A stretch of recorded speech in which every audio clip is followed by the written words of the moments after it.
EduVerse PD podcast, brought to you by ProEd Education Solutions, your on-the-go professional development. Hello, everyone. Welcome back to the world's first AI-hosted education podcast, where curiosity never takes a break. We're thrilled to have you tuning in to unwind and expand your mind with our favorite duo, Andy and Liz. Today, they're ready to unpack the fascinating topic of education singularity, digging into the bold ideas from Professor Serap Sisman-Ugur's article, Shaping Education's Future Through Singularity Technologies, New Mindsets and Skills with Pathways to Human 2.0, featured in EduVerse Newsletter, Issue 18, the special edition on neo-mindsets for tomorrow's education. So, settle in, grab a snack, and let's ignite your imagination. Over to you, Andy and Liz. Welcome back to the EduVerse PD podcast. We try to unpack some of the really big ideas that are shaping the future of education. I'm Andy, and with me today is Liz. Hey, everybody. We're going to be exploring a topic that's both exciting and maybe a little bit mind-bending, education's singularity. We're diving deep into an article by Professor Serap Sisman-Ugur, who's an expert on this, and she really doesn't hold back. So if you're all curious about how technology could radically transform teaching and learning, you are definitely in the right place. Professor Sisman-Ugur really lays out a vision of education that's almost unrecognizable from what we know today. It's a world where AI isn't just a tool, but a partner in learning, where knowledge can be acquired in ways we haven't even begun to imagine. So let's get into it. The article talks about how technology is already reshaping classrooms, things like virtual reality simulations and AI-powered personalized learning. But Professor Sisman-Ugur argues that this is just the tip of the iceberg, right? Yeah, and what's fascinating is that she connects these emerging technologies with a bigger shift in the skills we need to thrive in the 21st century. It's not just about memorizing facts anymore. It's about critical thinking, creativity, digital literacy, skills that allow you to adapt and solve problems in a world that's constantly changing. Yeah, and the article highlights some pretty concrete examples of how this is playing out. Imagine a student learning about ancient Rome, not just by reading a textbook, but by actually walking through a virtual reconstruction of the Colosseum, interacting with avatars of historical figures. Talk about bringing history to life. And it's not just history. Think about a medical student practicing a complex surgery in a virtual environment before ever stepping into an operating room. Or an engineering student designing and testing a bridge using augmented reality.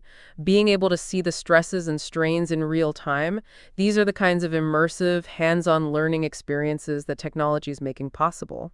That's a huge leap forward from the traditional lecture-based model. And the article also talks about how technology is changing the way we assess learning. It's not just about standardized tests anymore. Professor Sisman-Ugur envisions a future where AI can analyze not just your answers, but your entire learning process, right? So instead of just seeing if you got the right answer, the assessment can track your thought process, identify your strengths and weaknesses, and even suggest personalized learning paths to help you master the material. It's like having a custom-designed education tailored to your individual needs. But what really blew my mind was her take on blockchain. I always think of it in terms of cryptocurrency, but Professor Sisman-Ugur argues that it could revolutionize how we track and share educational credentials. Imagine having a secure digital record of your entire learning journey, from kindergarten to grad school, that you control and can share with anyone, anywhere. It can make it so much easier to transfer credits, apply for jobs, and prove your skills. Yeah, that's a game changer, especially in the world where people are constantly learning and evolving throughout their careers. And speaking of breaking down barriers, she also talks about the potential of 5G to bring high-quality education to even the most remote corners of the world. And it's not just about faster internet. It's about creating a truly connected world where students in rural communities can have access to the same resources and opportunities as their peers in big cities. Think live, interactive classes with world-renowned experts, no matter where you live. Wow. And then there's the metaverse, which Professor Sisman-Ugur sees as a whole new frontier for education. We're not just talking about virtual classrooms, but entire virtual campuses where students from around the world can collaborate, experiment, and learn in ways that are simply impossible in the physical world. It's kind of like stepping into a video game, but for learning. Imagine being able to visit a virtual museum in ancient Egypt, dissect a virtual frog in biology class, or even travel through the human circulatory system. The possibilities for immersive experiential learning are endless. It really does seem that way, but this is something Professor Sisman-Ugur emphasizes. We can't just throw technology at education and hope for the best. We need to be thoughtful about how we design and implement these tools, right? Yeah, she raises a really important point about accessibility, for example. We need to make sure that these technologies are available to all students, regardless of their background or abilities, so we don't create a new digital divide. Right. It's about leveraging the power of technology to create a more equitable and engaging learning experience for everyone. Speaking of making learning more engaging, let's talk about the role of AI in personalizing education. You know, we already see this with voice assistants like Alexa, helping students with homework or providing definitions. But Professor Sisman-Ugur takes it a step further. She envisions AI tutors that can adapt to each student's learning style, provide instant feedback, and create personalized learning paths that help them progress at their own pace. So it's like having a personal tutor available 24/7 who knows exactly how you learn best and can adjust the material to keep you challenged and engaged. And it's not just about delivering content. Professor Sisman-Ugur highlights the potential of generative AI tools like ChatGPT and DALL-E to help students create their own learning experiences. Imagine a student using AI to generate a unique piece of music based on their understanding of a historical period, or writing a short story that incorporates scientific concepts they've learned. So we're talking about a whole new level of creativity and personalization in education. But this is where things start to get really interesting and maybe a little unsettling, because Professor Sisman-Ugur introduces the concept of the singularity. Now, this isn't about robots taking over the world, like in some sci-fi movie. The singularity, as she describes it, is a hypothetical point in time when AI surpasses human intelligence, and we enter a whole new era of technological advancement. And what does that mean for education? That's the big question. Professor Sisman-Ugur suggests that learning could become instantaneous, knowledge could be acquired effortlessly, and the very nature of what it means to be educated could be fundamentally transformed. It's mind-blowing to think about. If knowledge is readily available at the speed of thought, what becomes the purpose of education? What skills and values will be most important in a world where AI is our intellectual equal or even superior? These are the kinds of questions that Professor Sisman-Ugur wants us to grapple with. And we're just getting started because things are about to get even wilder. This is where things start to get really interesting. But Professor Sisman-Ugur takes us even further down the rabbit hole by exploring brain-computer interfaces, or BCIs. Yeah, BCIs are one of those concepts that always seemed like pure science fiction to me. But the article makes it clear that they're moving closer to reality. Can you explain what BCIs are and how they could impact education? Imagine being able to connect your brain directly to a computer, allowing for two-way communication. That's the essence of a BCI. Professor Sisman-Ugur talks about the potential to essentially download information directly into your brain, bypassing the traditional process of learning through study and practice. So instead of spending years learning a language, you could theoretically acquire fluency in a matter of hours. It's hard to wrap my head around that. It is a radical concept, and Professor Sisman-Ugur acknowledges that there are a lot of ethical and societal implications to consider. For example, who controls access to this technology? What happens to the value of human effort and experience if knowledge can be acquired so easily? And how do we ensure that BCIs are used responsibly and not for malicious purposes? It's a lot to unpack.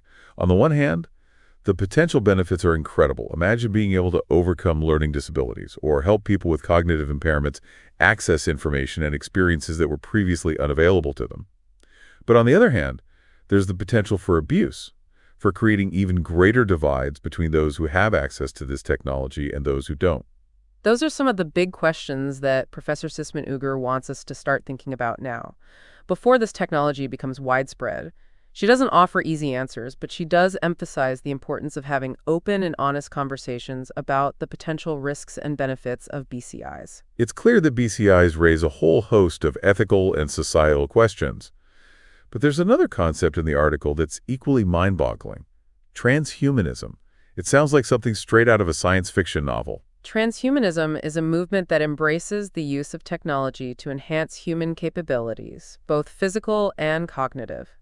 It's the idea that we can use technology to transcend our biological limitations and evolve into something more than human. So we're talking about things like genetic engineering to boost intelligence, nanotechnology to repair and enhance our bodies, and even the potential to upload our consciousness into computers to achieve a kind of digital immortality. It sounds far-fetched, but Professor Sisman-Ugur argues that these ideas are no longer confined to the realm of science fiction. They're being explored by scientists and researchers around the world.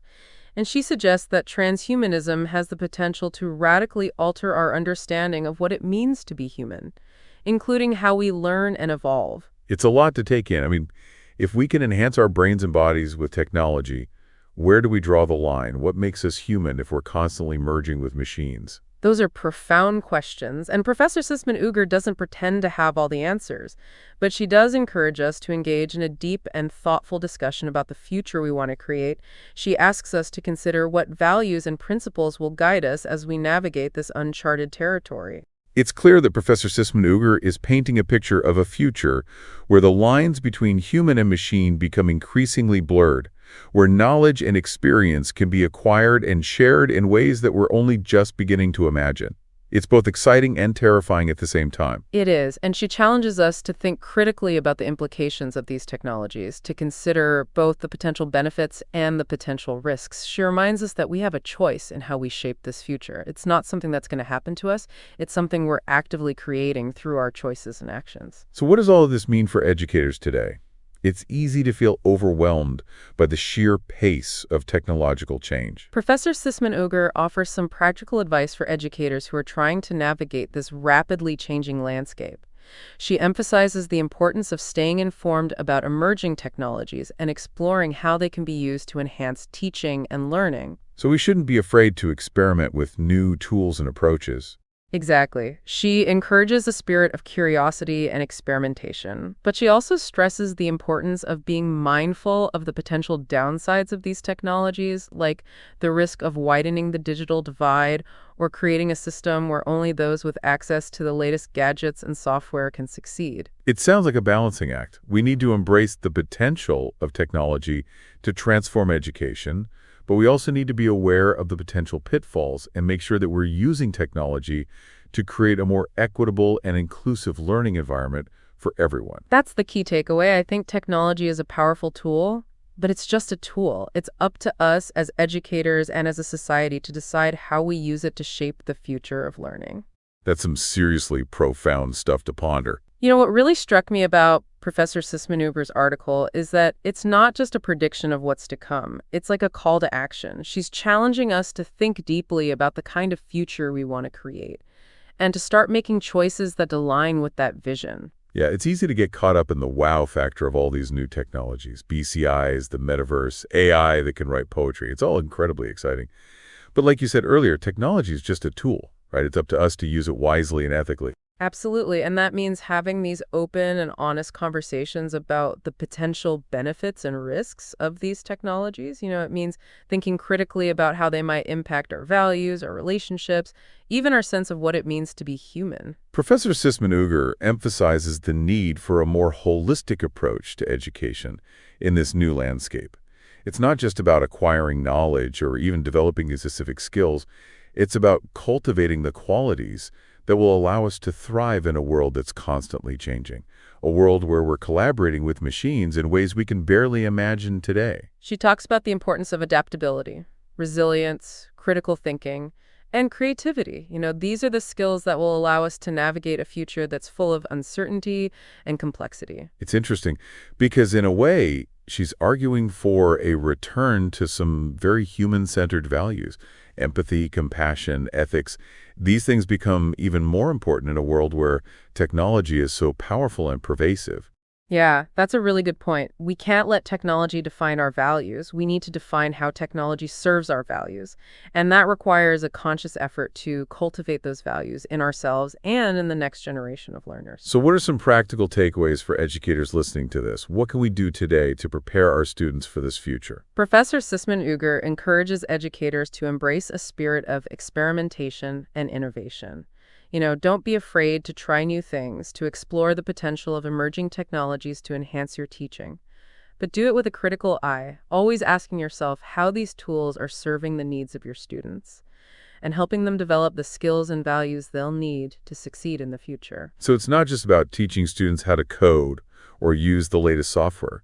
It's about teaching them how to think critically, how to solve problems, how to collaborate, how to be ethical and responsible citizens in a world that's increasingly driven by technology.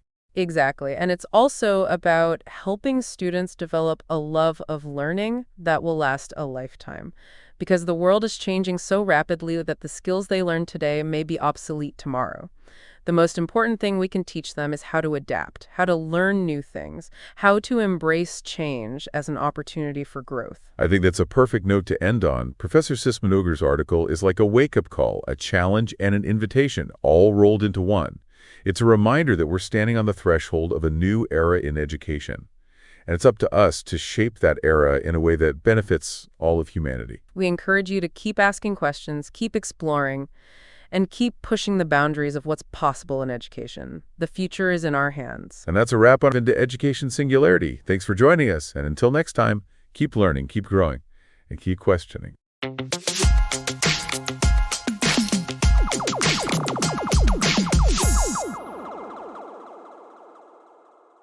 Wow, what a brain-tingling chat. Big thanks to Andy and Liz for unpacking the wild world of education singularity with such flair. You've totally got us buzzing with new ideas for this fast-changing future. To dive deeper into Dr. Ugur's full article and uncover more insights, swing by our website at www.proed.com.vn/eduverse. Oh, and if you've got your own cool thoughts or stories to share, we're all ears. Send your article to EduVerse, and let's shape the future of learning together. That's a wrap. Thanks for listening. Catch you soon in the next installment of the EduVerse PD podcast, brought to you by ProEd Education Solutions.